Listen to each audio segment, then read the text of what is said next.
분께서는 청소년기 집은 어떤 공간이었습니까? 집이라고 하면은 힘들 때 가서 좀 이렇게 편하게 누워서 쉰다거나 좀 이야기도 좀 나누고. 집은 일단 마음이 편해요. 생각만 해도.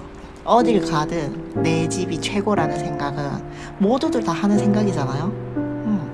학교에서 좀 속상한 일이 있고 그러면 집에 와서 아무것도 안 해도 그냥 자연적으로 풀리고. 일단 기다린다는 어떤 사람이 있다는 거, 그러니까 부모 그런 거 가장 편안하고. 10대 아이들한테도 집이 좀 자기가 보호받을 수 있고 안정감을 느낄 수 있는 그런 공간이 되어야지 또 집에 계속 있고 싶어 하고 그렇게 생각하지 않을까.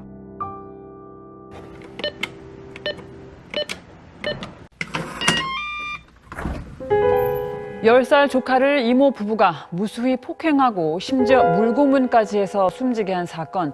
사람의 탈을 쓰고 어쩌면 이럴 수 있는지. 대소변을 먹이고 때리는 등 8살 아이를 학대해 숨지게 한 혐의로 재판에 넘겨진 부부가 천안에서 의붓아들을 여행용 가방에 가둬 숨지게 한 혐의로 기소된 40대 여성에 대해 검찰이 살인죄를 적용했습니다. 8살 여자아이의 얼굴을 주먹으로 내리치는 충격적인 폭행 장면이 CCTV에 그대로 담겼습니다. 집은 모두에게 같은 의미일까요? 편안함과는 다른 정반대의 것을 떠올리는 아이들도 있습니다. 무관심이랑 폭력이 좀 많이 버거웠던 것 같아요, 집에 있기가. 그 6월달인가? 아빠한테 막 맞았거든요. 그래서 막 밥도 안 주고 막 빨래도 안 해주고. 초등학교 한 6학년 때부터 아버지가 학대를 하셨어가지고 그 가족이랑 분리가 돼야 된다고 경찰분들이 말씀하셔서 이쪽으로 오게 됐어요. 집안일 안 했을 때 맞고 아무런 이유 없었을 때도 그냥 이유를 만들어서라도 때리셨어요. 맞는 것도 힘들었고 집에 가기가 좀 무서웠죠. 가면은 혼날까봐 무섭고 무슨 일이 없어도 가면은 뭔가 일이 생길 것 같은. 좀 혹독한 그런 집이었죠. 환경이었죠. 그러니까 그냥 뭐라 해야 되지? 그냥 쉽게 말하면 폐가 진짜 폐가 느낌이었어요. 예. 왜 이런 곳에서 살아야 되는 걸까 하는 그런 지옥 같은 곳?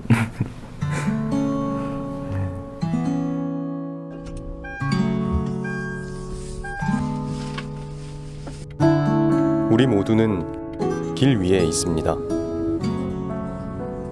학교에서, 일터에서 저마다의 삶을 살아내고 그 길을 돌아 집으로 향합니다. 가장 편안하고 안전한 나의 집으로.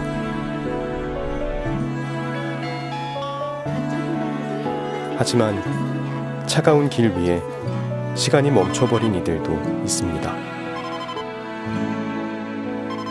집으로 돌아갈 수 없는 아이들. 그들의 목소리를 전합니다. UBC 라디오 다큐멘터리 길 위의 아이들. 일부 길 위의 아이들을 만나다.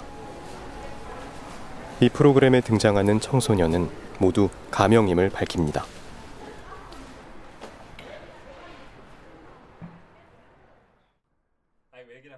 혹시 가정박 청소년이라고 들어보셨어요? 네? 가정박 청소년. 아니요, 처음 들어봤어요. 아니요, 처음 들어봤어요. 들어는 봤죠. 들어는 봤는데 뭐 좀 이렇게 많이 노는 친구들 아닌가요? 비행 청소년들이랑 조금 다르게 이제 뭐 그 정도 수준까지는 아니더라도 이제 집에 좀 가출을 좀 잦게 한다든지 그런 친구들을 이제 가정박 청소년 그런 식으로 알고 있습니다. 가정박 청소년의 개념을 정확히 아는 시민은 드물었습니다. 청소년 전문가들에게 그 답을 들어봤습니다. 가정박 청소년은 가출 청소년을 말하는 것입니다. 소위 가정박 청소년은 사회 부적응아로 보거나 예비 범죄자로 취급하는 경우가 있어 이에 대한 사회적 문제가 되고 있는 상황입니다. 가정 밖에 있다라는 이유가 여러 이유들이 있을 수 있지만 요즘은 이제 가정 내 학대들, 그래서 가정 내에서 지낼 수 없는 아이들이 가정 밖에 많이 있고, 예전에는 이걸 가출 청소년이라고 불렀는데 가출이라는 게 조금 부정적인 그런 느낌들이 강하다 보니까 타의에 의해서 나온 아이들 비율이 훨씬 더 많은데 그 아이들만의 문제로 좀 부정적으로 바라보는 시선을 바꾸고자 해서 법 개정이 됐어요. 가출 청소년은 가정 밖 청소년으로 법률 용어가 바뀌었습니다. 자의적 가출이 아닌 가정 밖으로 내몰린 위기 청소년. 이들이 집을 나온 이유는 무엇일까요? 한국청소년 정책연구원 가정 밖 청소년 자립 실태 조사에서 가출 청소년의 가출 사유 74.2%가 가족 간의 갈등이나 폭력에서 기인하고 있다고 합니다. 비행 청소년이어서 가출한 것이 아니라 가정 내 문제로 아이들이 가정 밖으로 나오게 되는 것이라 볼 수 있습니다. 2019년에 학대 신고 사례가 이제 총 3만 45건이 있었어요. 근데 그 중에 부모가 학대 행위자였던 경우가 75.6%였거든요. 어떻게 이제 소통을 하느냐인데, 이게 첫 단추가 잘못 깨어지면 계속 다른 길로 가면서 이제는 그냥 다 포기하게 되는 경우들, 그럼 이제 또 뭐 방임이 될 수도 있는 거고. 부모님이 다 계셔도 본인하고는 아무 상관없는 사람들이라고 느끼는 경우가 많거든요. 예를 들면 나는 저 사람하고 내 어려운 부분을 조금 공감하면서 대화를 나누고 싶은데 부모님은 맨날 하는 소리가 이제 뭐 공부해라, 그리고 너 이렇게 살면 뭐 할래, 이제 이런 식의 어떤 부모님의 가치관이나 기준에 적합하지 않은 아이들, 자녀들한테는 굉장히 또 심하게 압박을 주시는 경우가 왕왕 있죠. 그래서 가정 내 학대와 폭력으로 집에서 탈출할 수밖에 없었던 아이들. 이 가정 밖 청소년은 우리 주변에 얼마나 있을까요? 그러니까 가정 밖 청소년 통계를 낼 수가 없어요. 왜냐하면은 가정 밖에 있기 때문에 통계 조사를 할 수가 없는 거예요. 그러니까 어딘가 이 아이들이 다 모여 있으면 뭐 설문조사를 해서 통계를 할 텐데, 그러니까 수가 세워지지 않는 거죠. 이제 저희가 지금 추정하는 걸로는 실종 아동, 그러니까 신고된 실종 아동의 10배 정도일 것이다라고 추정을 해요. 그래서 가장 최근 통계가 2019년 실종 아동 수거든요. 2019년 실종 아동이 이제 21,500건 정도였어요. 그러면은 한 20만 건 정도일 것이다라고 이제 추정하는 거고. 아동 청소년 학대 신고가 접수되면 경찰과 담당 공무원은 조사를 나가고 학대로 판단되면 분리 조치 후 보호시설로 인도합니다. 그중 하나가 청소년 쉼터입니다. 그 청소년 쉼터를 저희 이제 여성가족부에서 이제 운영 지원을 하고 있고요. 그 청소년복지지원법에 이제 가정 밖 청소년에 대해서 가정, 학교, 사회로 복귀하여 생활할 수 있도록 일정 기간 보호하면서 이제 상담, 주거, 학업, 자립 등을 지원하는 시설이에요. 그 청소년 쉼터는 현재 21년 12월 기준으로 저희가 134개소가 이제 운영 지원을 하고 있고요. 울산은 5개소가 있습니다. 일단은 저희가 이제 가출 청소년이라는 단어가 가정 밖 청소년이라고 바뀌었잖아요. 그래서 어떤 쉼터를 이용하는 아이들이 뭔가 비행이 있거나 가정의 문제로 그냥 가출하는 것보다는 최근에는 학대 피해로 오는 아이들이 거의 50% 이상이 넘어요. 그래서 그 아이들에 대한 인식이 일단은 이 아이들의 문제가 아니라 가정의 문제라는 접근이 되게 필요하고요. 제작진은 한 청소년 쉼터에서 생활하다 이제 곧 자립을 앞두고 있는 소희 양을 만났습니다. 21살, 밝고 웃음이 많은 소희 양입니다.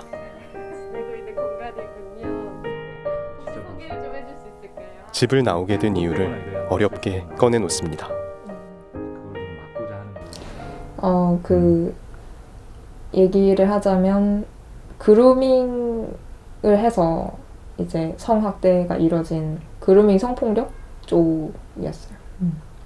그때 제가 고등학교 2학년 끝나갈 때쯤 아버지로부터 계부로부터 가정의 안정을 찾아준 계부를 신뢰했습니다. 하지만 돌아온 건 끔찍한 제안들이었습니다. 그때의 나이 17입니다. 요즘에 뉴스에 나오는 남자들 봐라. 뭐 성범죄, 데이트 폭력 이런 거 저지르고 그러지 않냐. 여자친구 집에 찾아가서 막 살해 협박하고. 너도 그렇게 될 수 있으니까 안전한 자기랑 남자를 좀 알아가 보면서 호기심을 풀면 어떻겠냐. 이렇게 얘기를 그냥 뭐 이론적인 얘기 하는 거겠지. 그냥 뭐 남자 만날 때 어떻게 하는지 이런 게 알려주고 뭐 이런 거 아니겠나 이렇게 싶어서 이제 동의를 한 건데 걔분은 계속 뭐 직접 만져봐라 막 이러고 뭐 직접 이거를 네가 해보고 싶었던 거 이런 거 해보고 싶지 않냐 하면서 좀 그쪽으로 몰아가고 그래서 좀 그때 좀 많이 좀 힘들었는데 상대의 호감을 얻어 심리적으로 지배한 뒤 이루어지는 성폭력.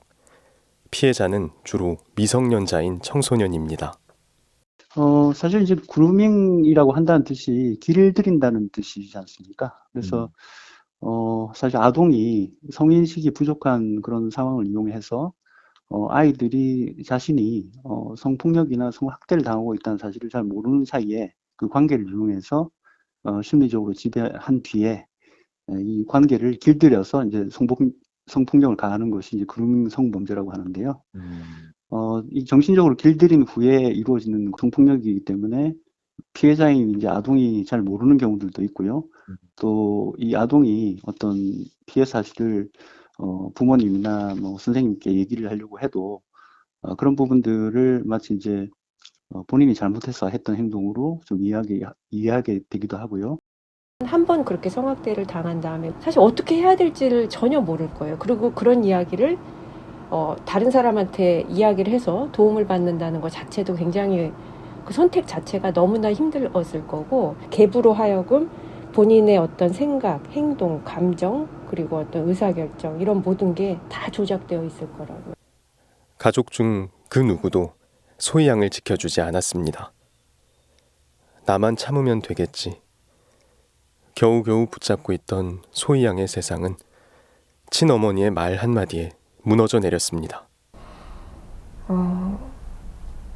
이제 엄마가 저한테 이제 너는 그러면 그동안 그 밑에서 가만히 누워만 있었냐? 막 이런 식으로 좀 흔히 말해서 2차 가해를 하기도 하셨는데 그런 말 들을 때가 이제 제일 힘들고 더욱 그 가해는 학대는 끝났어도 좀 어떤 심적인 피해 같은 게 계속 되는 그런 부분이 좀 있고 네. 모든 게 잘못됐구나. 벗어나고자 마음먹었을 때 닥친 또 하나의 어려움. 피해를 증명하는 일이었습니다. 피해 아동의 입장에서는 피해 사실 자체를 떠올리는 것이 굉장히 괴로운 일이어서 제대로 된 진술을 하지 못하거나 시간이 너무 오래 지나 기억이 흐려져 진술을 정확히 하지 못하는 경우가 많습니다. 이 때문에 피해 아동이 당한 학대 사실이 축소되기도 하고 가해자 측에서는 피해 아동의 진술에 신빙성이 없다는 주장을 하여 결국 가해자에 대한 제대로 된 처벌이 이루어지지 않는 경우도 있습니다. 특히 이제 성범죄로 인한 이제 성학대로 인해서 발생이 되는 경우에는 자신의 어떤 정서적인 그런 어려움들을 잘 들여다보지 못하고 주로 행동으로 옮겨버리는 경우들이 많기 때문에 본인이 이렇게 뭔가 성적으로 좀 피해를 입고 또 파괴됐다고 생각을 하게 되면 이런 그 스스로를 좀 자해한다든지 뭐 또 자살 시도를 한다든지 이런 그 굉장히 충동적인 그런 일들이 많이 벌어지게 됩니다. 그럴 때 주변에서 충분히 이러한 학대 사실을 좀 잘 관찰해서 청소년들이 더 이상 좀 피해를 받지 않도록 충분히 자신의 피해 사실을 얘기할 수 있도록 만들어주는 그런 어떤 시스템이 필요할 거라고 생각이 됩니다.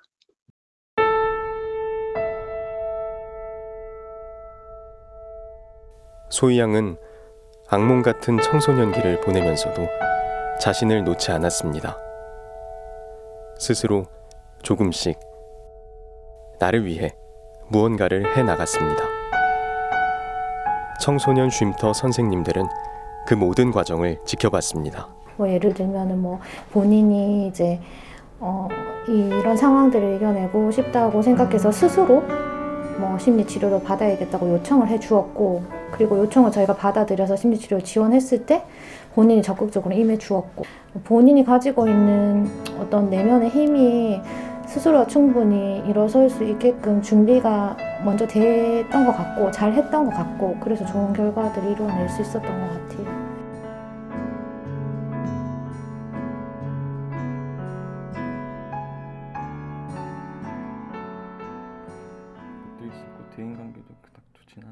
성인이 돼 직업훈련 학원을 다니며 일자리를 구하고 있는 주민 씨. 청소년기 집을 그는 이렇게 말합니다. 제가 뭘 하는지, 뭘 좋아하는지 그런 것도 전혀 관심 없었고, 학원을 자기 자고 있는데도 때리고, 동생이 울면 내 탓이라고 때리고, 왜 이런 곳에서 살아야 되는 걸까 하는 그런 지옥 같은 곳? 학대를 당해도 집을 떠날 수 없었던 어린 주민이 당연히 받아야 할 사랑을 받지 못했습니다. 근데 꼭 그렇게 했어야만 했나? 그죠. 그냥 관심이 있든 없든 질문 하나라도 해주면 애들은 좋아하잖아요. 그것도 관심이고 사랑이라고 느끼니까. 근데 그것도 안 해주니까 서러운 거죠 뭐. 보통 집 같으면은 추억이라는 게 많잖아요. 아, 오늘 엄마 아빠랑 어디 갔었다, 아빠가 생일 선물로 뭘 해줬다, 아니면 엄마가 기분이 좋아서 외식을 나갔다, 뭐 이런 기타 등등이 여러 가지가 있을 텐데 아무래도 그게 없는가? 좋았던 기억이 뭘까라고 일단 있는 기억은 맞는 기억밖에 없으니까 딱히 뭐 없죠 그게. 아동 청소년기의 학대 경험은 아이들에게 이루 말할 수 없는 충격입니다. 행동과 말, 성격에 큰 영향을 줍니다. 신체 학대나 정서적 학대, 성학대 여러 가지를 다 포함해서 학대는 일단 굉장히 이 아이 인생에 데미지가 커요.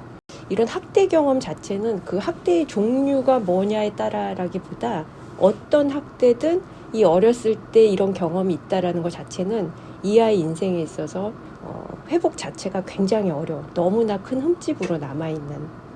어렸을 때 엄마가 누워서 책 읽어주고 팔베개 해주고 자면서 뭐 이렇게 해주고 그랬던 적이 나는 없는데, 그러니까 어렸을 때 뭐 너는 사랑받기 위해서 태어났어 뭐 이런 말 나는 들은 적이 없는데, 선생님 뭐 너를 미워하는 게 아니라 네가 잘 됐으면 좋겠어서 얘기하는 거다, 가르쳐 주는 거다 라고 얘기해도 거짓말. 아니잖아요. 나 미워하잖아요. 날 좋아하는 사람은 없어요. 그러니까 이렇게 딱 왜곡된 사고를 가지고 있는 거죠. 대부분 학대 피해를 얻은 그 아이들이 본인한테 어떤 문제가 있어서 이런 일을 당했다고 생각하게 되는 경향이 있습니다. 절대 그거는 아이들이 잘못한 것이 아니죠. 그래서 그것을 누군가 다른 사람들이 알려줘야만 됩니다. 근데 사실은 그런 사실들을 오랜 기간 동안에 숨기고 있다가 나중에 이제 어른이 돼서야 얘기하는 경우들도 굉장히 자주 보거든요.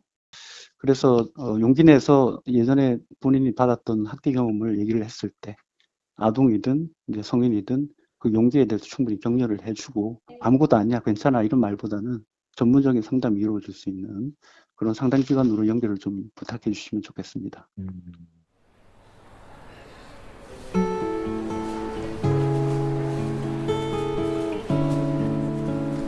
상처를 받은 아이들이 갈 수 있는 곳은 많지 않습니다. 길 위의 아이들은 거리에서 가장 약자입니다. 아이들이 가정을 나오게 되면서 가장 해결이 급한 것은 밥과 잠자리라고 생각합니다. 그러나 청소년 보호법에서는 보호자의 허락 없이 경제활동이 불가능하도록 되어 있습니다. 그러다 보니까 아이들은 필요한 물건을 훔치거나 성관련 문제를 하는 등 범죄의 대상이 될 가능성이 높습니다. 더 나아가 피해자에서 가해자로 변질되는 상황에 이르게 되기도 합니다. 특히 여성 청소년의 경우 가출 후 70%가 성관련 문제에 피해를 보았다고 대답할 정도의 범죄 위험에 노출되어 있습니다. 아이들의 상황을 이용하는 나쁜 어른들.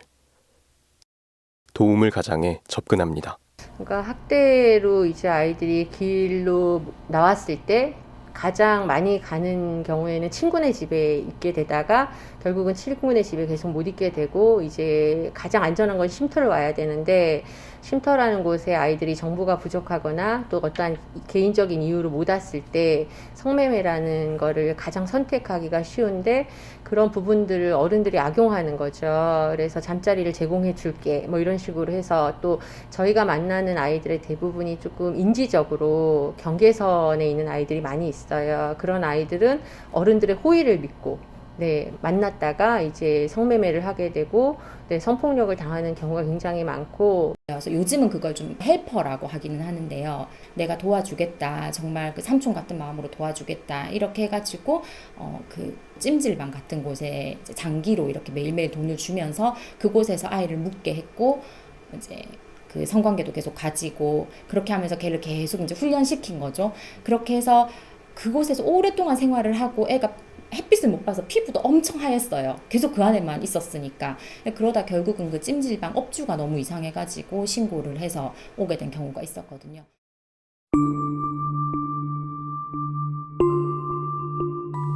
제작진은 취재를 통해 SNS상에서 벌어지고 있는 범죄의 실제 사례를 접했습니다.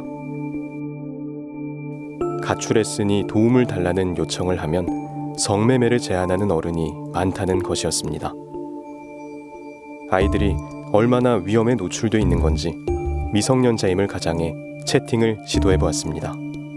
자, 18세 여성으로 설정을 하고 일단 저희가 한번 들어가 보겠습니다. 그냥 자기 전화번호만 넣으면 되는 거예요? 네, 전화번호만 넣으면 익명으로 사용할 수가 있는 그런 앱인데 일단 사용자들이 나이만 그리고 성별만 좀 알 수 있게 그런 앱인 것 같아요. 연락이 오네요.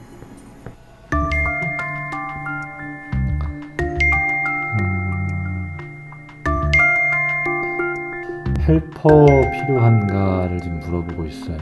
저희는 사실 먼저 뭘 한 게 없는데 혹시 가출했냐 그렇게 물어보는 사람도 있고요. 2시간 동안 10명 이상의 어른에게 연락이 왔습니다. 그중 4명은 미성년자임을 알면서도 성적인 대화를 요구했고 끝내 2명이 재워주겠다, 원하는 걸 해주면 돈을 주겠다며 성매매를 암시했습니다. 미성년자임을 재차 밝히고 신고할 거라 하자 더 이상 메시지를 보내지 않았습니다. 어떤 이유든 미성년자와의 성관계는 엄한 처벌을 받습니다. 그런 이제 랜덤 채팅 앱에서 그렇게 이제 청소년들을 유혹하는 사람들 순수한 의도가 아니기 때문에 그런 사람들을 잡기 위해서 법이 만들어진 거거든요. 미성년자에 대한 강간, 유사강간, 강제추행은 아동 청소년의 성보호에 관한 법률로 성인에 대한 강간 등보다 더욱 엄하게 처벌받습니다. 만약 미성년자와의 성관계가 강간 혹은 강제추행 등에 해당되지 않는다 하더라도 미성년자와의 성관계가 그 미성년자의 건전한 인격 형성을 방해하고 아동에게 성적 수치심을 주거나 건전한 성적 가치관의 형성을 저해한다고 판단되는 경우에는 아동복지법상 아동에 대한 성적 학대가 되어 역시 처벌받을 수 있습니다.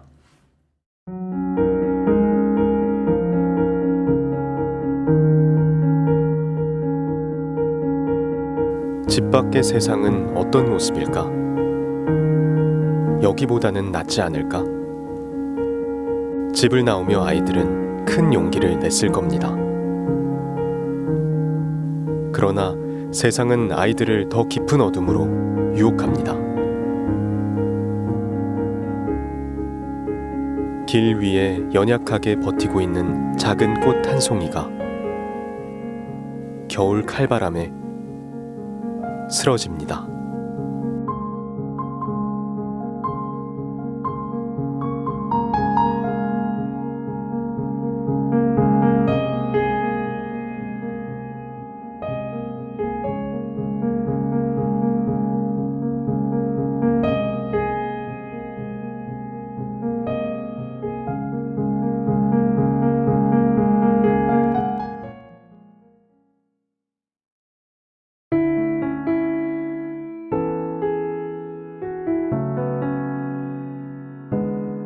UBC 라디오 다큐멘터리 길 위의 아이들 2부 그들이 살아갈 세상.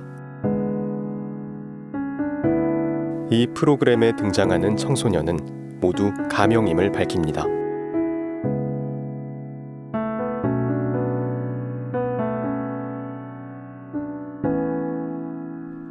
중구 일대로 돌 거고요. 성남동에서 뼛속까지 파고드는 겨울바람.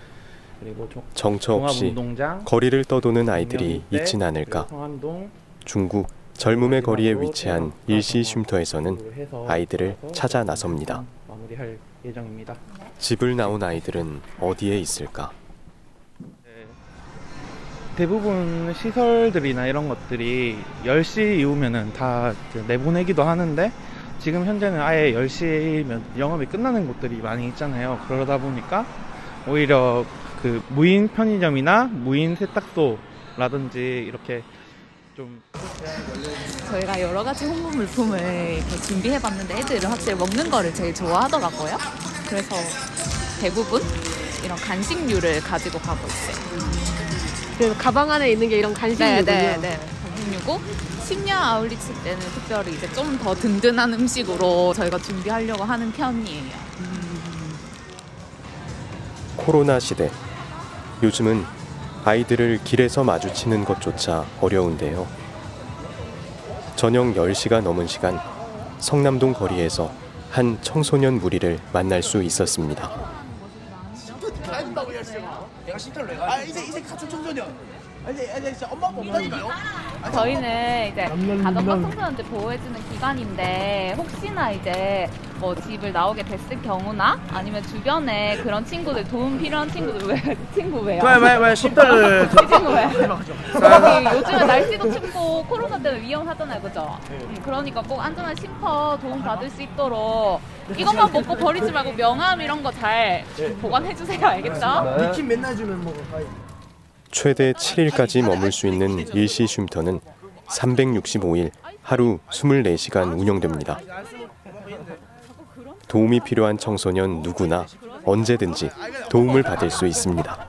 최근에는 이제 뭐 2019년도 같은 경우에는 뭐 친구들이 직접 쉼터로 문의를 해서 입소를 하는 경우가 거의 절반 이상으로 많았다면은 이제 코로나 이후부터는 아이들이 아무래도 집에 있는 시간이 훨씬 많고 학교도 안 가는 시간 이렇게 많다 보니까 가정에서의 문제가 조금 더 부각이 돼서 많이 나타나는 것 같아요. 그래서 그 이후부터는 학대로 이제 뭐 학대로 신고되면은 보통 구청에서 요새는 아동학대 전담 공무원이 있어서 구청에서 이제 연락이 많이 오고 아니면 경찰서에서 연락이 와서 입소가 되는 경우가 거의 70-80% 차지하고 있는 것 같아요. 정말 갈 곳 없는 친구들이 많이 오는 편이거든요. 그래서 저희는 좀 그런 부분에 어려움이 있어요. 그 아이들을 보면 좀 진짜 마음이 아프고 안 좋고 어디로 가긴 가야 되는데 그렇다고 부모님들이 책임을 질 수 있는 상황도 아니고 아이들도 거부를 하고 그런 상황이다 보니까 좀 막막하고 답답한 경우도 있는 것 같아요. 안타깝고. 아이들을 만나지 못할 때면 아쉬움보단 집을 나온 아이들이 차가운 거리가 아닌 더 안전한 곳에 있을 거란 안도감이 먼저 듭니다. 네, 아이들 못 만나더라도 아이들이 그래도 안전한 곳에 있을 거라고 그렇게 생각을 하고 이제 저희가 지금 못 만나지만 다음에 또 만날 수도 있는 거고 이제 한 번에 못 만남 그런 걸로 이제 아쉬워하지 않고 이런 활동들이 꾸준하게 이루어진다면은 아이들한테는 조금 더 좋은 일들이 많이 생기지 않을까 생각이 듭니다.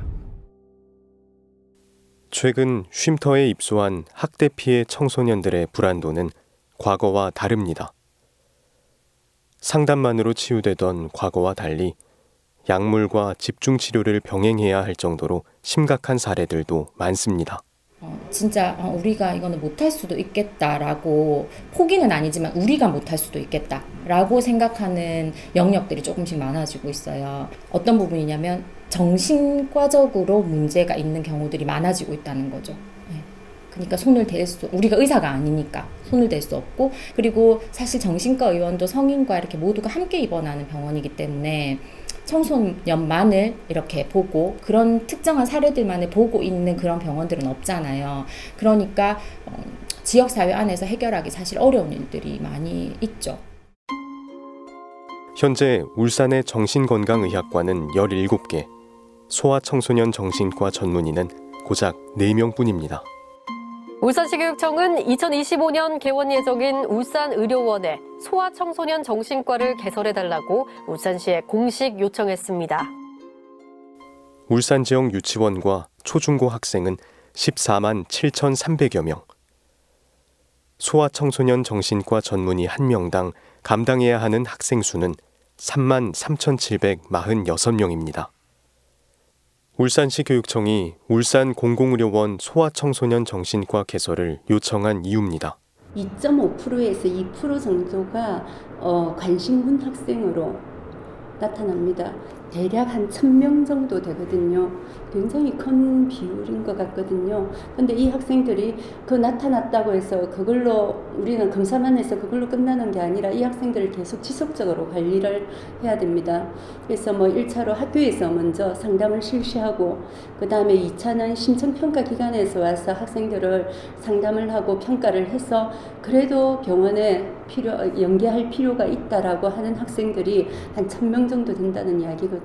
공공기관에서 소아청소년과 전문의들을 조금 더 많이 이렇게 좀 채용을 한다면은 아마 굉장히 좋은 일이 될 거라고 생각합니다. 하지만은 아마 인력의 한계가 있기 때문에 지금 현재로서는 정신건강복지센터에도 그 전문 인력들이 있습니다. 물론 정신과 전문의는 아니지만 소아청소년과 관련돼 있는 그런 상담을 다 하시고 계시는 분들이기 때문에, 그렇다면 먼저 정신건강복지센터나 또 요즘은 이제 아동 청소년 심리 상담센터들이 있습니다. 그래서 각 구에 있는 그런 자원들을 좀 알아보셔서 연락을 해보시면 좋을 것 같습니다.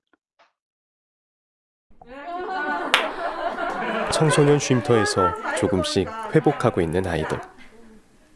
동물 매개 치료는 아이들에게 가장 인기 있는 프로그램입니다. 오늘은요, 우리 그동안 강아지와 함께 많은 일들을 했지만 우리 같이 바깥으로 나가서 산책하는 걸 할 겁니다. 자, 사실 이곳에 와 있는 강아지들은 저마다의 이유로 주인에게 버림받고 치료 도우미견으로 새로운 삶을 살고 있습니다. 특히 저희 치료견들은 거의 대부분이 유기견이에요. 그래서 누구에게 버림을 받았고 집을 잃어본 경험이 있는 강아지들이거든요. 근데 우리 친구들의 입장과 되게 비슷한 상황이잖아요. 지금 집을 떠나와서 다른 공간에 있다는 거, 그 자체만으로도 아이들이 되게 공감을 많이 하거든요. 아니 가자.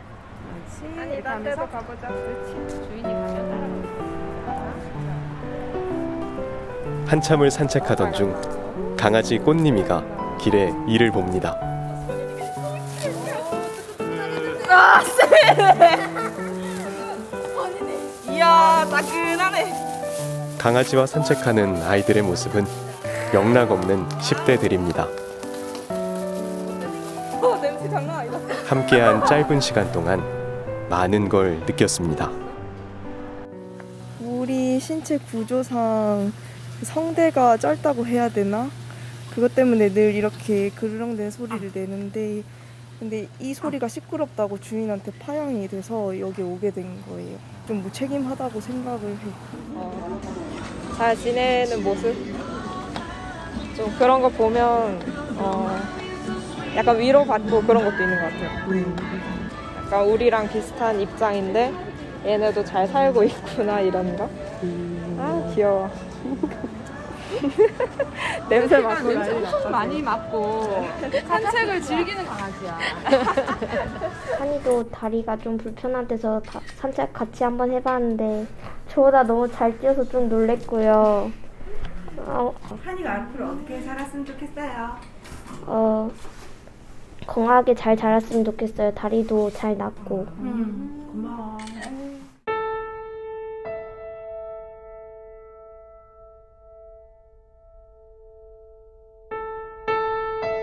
아이들은 이렇게 스스로를 치유하고 있습니다. 그런데 우리는 왜 이 아이들을 주목해야 할까요?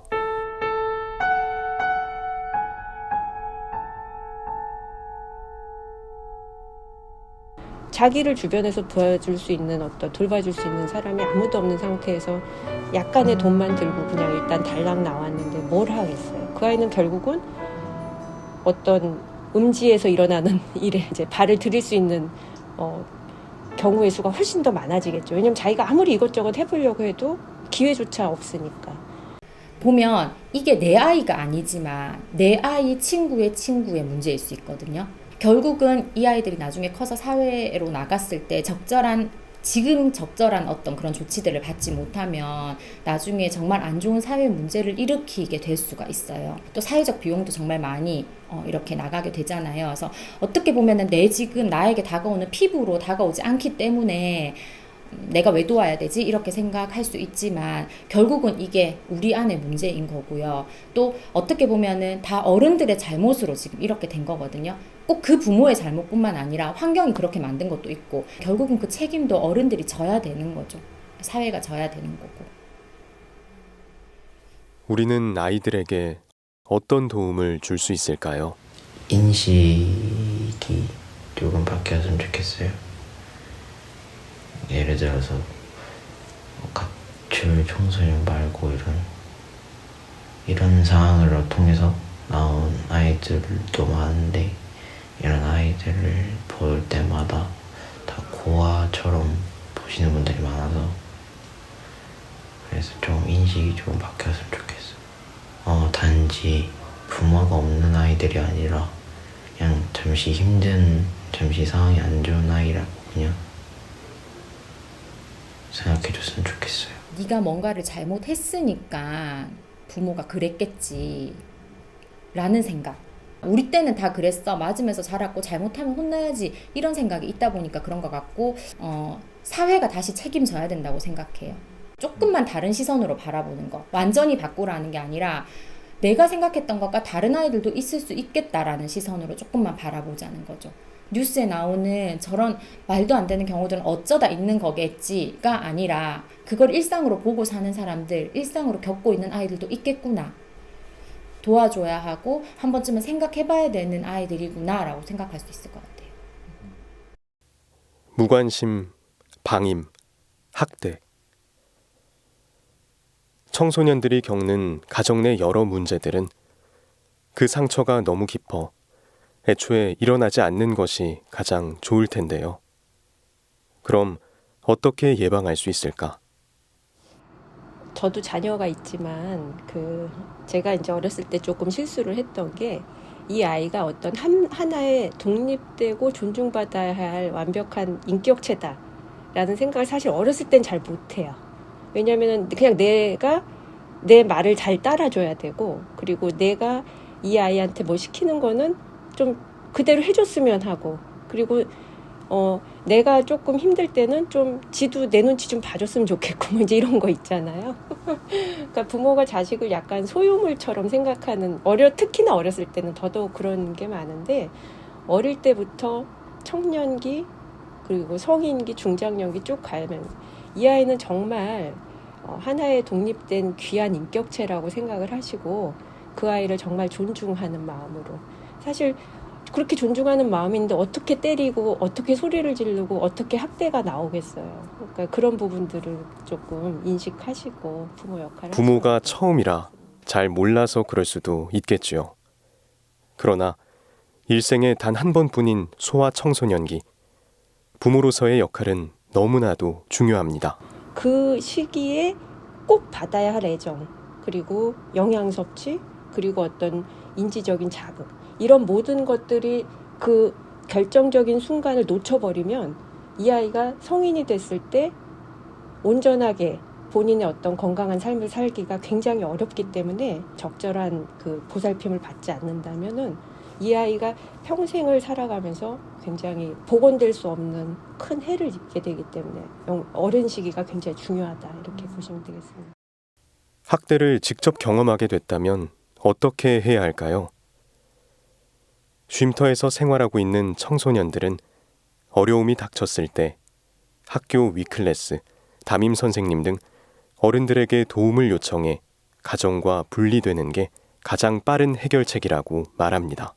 네, 아버지가 이제 저한테 구타를 조금 많이 하셔서 이제 제가 학교 상담 선생님한테 말씀을 드렸는데 이제 학교 상담 선생님이 이건 아니다 싶어가지고 이제 신고를 하신 거예요. 그래서 이제 제가 이제 연계가 되고 신고하는 거라던가 이 밖에 나오고 싶은데 망설여지는 걸 안 망설이고 그냥 나왔으면 좋겠어요. 그냥 망설이다가 계속 이렇게 좀 학대를 받거나 하고 그러면 솔직히 자기만 손해잖아요. 힘들고. 그럴 바에는 그냥 나와서 새로운 삶 시작하고 지내는 것도 나쁘지 않다고 생각하고. 힘들면은 그래도 주변에 의지할 사람이 없으면은 쉼터를 찾는 게 맞는 것 같아요. 저도 쉼터에 오고 나서부터 바뀌어가지고 원래 제가 되게 소극적이고 그랬는데 쉼터 와가지고 좀 활발한 성격으로 좀 많이 바뀌었거든요. 말도 좀 많이 하고 선생님들도 다 잘해주시고 그러셔가지고 처음 들어오면은 막 적응하는데 그리 어렵거나 뭐 그러진 않을 거예요.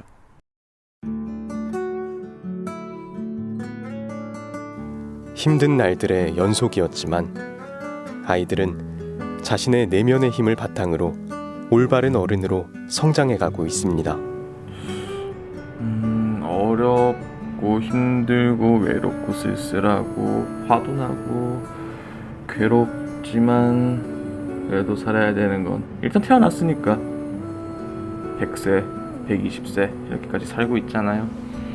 근데 거기 중에 고작 5분의 1도 안 되는 그 딱 10몇 년 가지고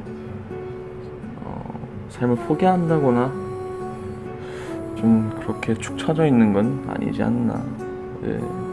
나름 또 뭔가 배웠다는 점에서 또 그런 걸 알아가면서 저는 이 쉼터에서 좀 많이 자랐으니까 저같이 좀 힘들어하거나 아니면은 저같이 이제 쉼터에 들어오기 전에 이제 막막하거나 쉼터라는 곳을 좀 꺼려 했을 때 그런 애들에게 쉼터라는 곳을 알려줘서 자기한테 맞는 직업 적성이랑 꿈을 살 수 있게 도와주고 또 저처럼 자격증을 준비하는 애들이 있으면 그 자격증 과정을 실행할 수 있도록 옆에서 물리적으로는 가르쳐 줄 수는 없겠지만 뭐 마음만이라도 지식이라도 가르쳐 줄 수 있는 그런 선생님 같은 그런 사람이 되고 싶어서. 꿈은 솔직히 말하면 아직 선수를 못 버렸어요. 꿈은 축구 선수가 되고 싶은데 이제 축구를 알아보다 보니까 뭐 즉 동호인 축구단부터 시작해가지고 이제 리그가 있더라고요. 그래서 그 리그를 차근차근 올라가다 보면은 K리그까지 올라갈 수 있는 시스템이 있길래 취미로 하면서 한번 도전을 해보려고 하고 이제 본 직업으로 할 거는 스포츠 지도사라고 이제 생활체육 지도자 자격증을 따가지고 뭐 제가 축구 감독도 물론 중요하지만은 다른 학교에 가가지고 다른 학생들을 좀 가르쳐주고 싶어요. 사람은 돈이 너무 많아도 행복하지 않대요. 그래서 평범하더라도 열심히 살아야죠. 지금은 힘들어도 나중에 행복해지겠죠. 아픈 만큼 빨리 철이 들어버렸습니다. 어른보다 더 어른 같은 아이들. 아이들은 어른들에게 꼭 당부할 말이 있다고 합니다. 그렇게 막 과한 걸 원하는 건 아닌데 힘들 때 옆에서 위로 한마디나 뭐 약간의 도움? 그런 것만 있으면 좋을 것 같아요. 힘들 때 누가 옆에 없는 게 진짜 제일 서럽더라고요. 제일 하고 싶었던 얘기는 분명히 어른들이 딱 보실 때 어른들이 딱 보실 때 저희가 잘못된 부분도 있겠지만은 그게 구타까지는 이어지면은 안 된다고 생각해요. 저희가 100% 잘했다 이것도 아니고, 그렇다고 어른분들이 구타를 하신 게 정당하다도 아닌데, 그러니까 저희가 잘못을 했지만은 구타는 정당하지 않다라는 걸 좀 말씀드리고 싶어요, 어른분들께. 무슨 일이 있던 간에 솔직히 어른이 되셨으면 자식이 밉던 아니면 마음에 안 들던 폭력이 정당하지 않다는 건 본인 스스로들도 잘 아실 텐데, 너무 아이들을, 자식들을 이렇게 몰아세우고 학대하고 그러시는 거는 그냥 그 아이가 잘 되길 바란다는 건 헛소리입니다, 전부. 그러면 오히려 더 안 좋은 길로 빠져들 수도 있어요. 그래서 공포심이라는 게 생겨버리면 이제 기피증 같은 것도 생기게 될 거고, 우울증 같은 것도 가정으로부터 시작하면 좀 마음 아프잖아요. 무작정 화가 나신다고 주먹을 휘두르시기보다는 한 번쯤은 아이의 입장에서도 생각해 주시면 고마울 것 같습니다. 같은 아픔을 겪고 있는 청소년들에게 전하고 싶은 이야기가 있는지 물었습니다. 뭔가가 잘못되고 있다 치더라도 좌절하지도 말고, 일단 첫 번째로 중요한 게 힘을 최대한 내보는 거고, 절대로 자기 탓이라고 생각하면 안 되는 거, 그게 진짜 중요하다고 생각을 해요. 진짜 해주고 싶은 얘기는 너가 잘못한 거 없다, 그 얘기인 것 같아요. 그게 제일 핵심인 것 같아요. 너의 잘못이 아니야. 스스로가 가장 듣고 싶은 말일 겁니다.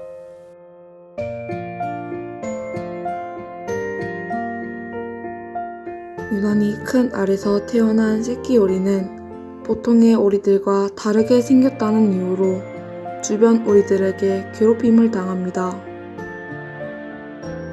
처음엔 어미오리가 다독여주지만 나중엔 어미오리마저 새끼오리가 사라져버렸으면 좋겠다고 한탄하죠. 상처받은 새끼 오리는 집을 떠났고 어느 마음씨 좋은 할머니 집에서 지냅니다. 하지만 그곳에 있던 고양이와 닭의 괴롭힘에 결국 도망쳐 나옵니다. 춥고 외로웠던 겨울이 지나 봄이 오고 어느 날 우연히 새끼 오리는 자신이 하늘에 날 수 있음을 알게 되죠. 못생긴 오리인 줄만 알았던 새끼 오리는 다름 아닌 아름다운 백조였던 겁니다. 미운 오리 새끼는 백조 무리 속으로 들어가 자유롭게 하늘을 날아다니며 자유롭게 하늘을 날아다니며 행복하게 살아갑니다. 상처를 알아봐주고 그 상처에 새살이 돋아나도록 올바르게 치료해주는 것. 그것이 우리 어른의 역할 아닐까요? 아이들의 잘못이 아닙니다. 가정밖 청소년 문제를 해결하는 일, 우리의 인식을 바꾸는 것에서부터 출발합니다. 꼭 우리 집 우리 아이가 아니더라도 옆집이나 주위에 그런 청소년들 힘들어 보이는 친구들이 있으면 먼저 말 걸고 물어봐주고, 무관심하지 않는 거, 예쁜 사랑의 눈으로 좀 볼 수 있는. 외면하는 건 제2의 폭력이라고 저는 생각하고, 외면하지 않고 적극적으로 나서서 해결은 하지 못하더라도 간섭은 해야 된다고 생각합니다. 물론 시스템이나 제도적인 것들도 빨리 보완이 돼야 될 것 같고, 사회 안전망이 되게 중요하다고 생각하거든요. 그래서 우리 모두의 아이잖아요. 그러니까 이제 그 가정이 그 역할을 못 해줬을 때는 사회에서 그런 것도 같이 해주는 게, 우선 그 끔찍한 시간들을 버텨낸 거에 대해서 정말 토닥토닥 위로를 해주고 싶고, 이 세상에는 그렇게 나쁜 어른들만 있는 건 아니라는 얘기를 꼭 전해주고 싶습니다.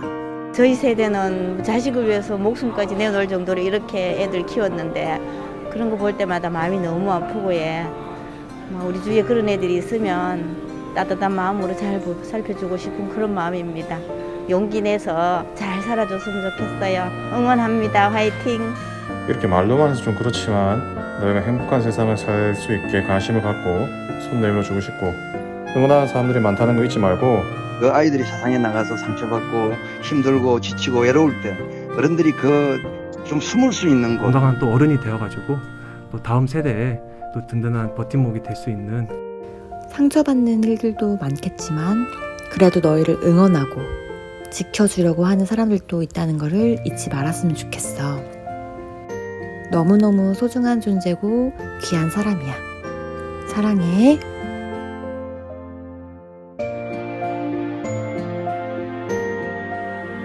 음악, 작곡 론다의 뜰, 기술 신호연, 조연출 내레이션 이승재, 구성 장수정, 연출 편정택. UBC 라디오 다큐멘터리 길 위의 아이들 마칩니다.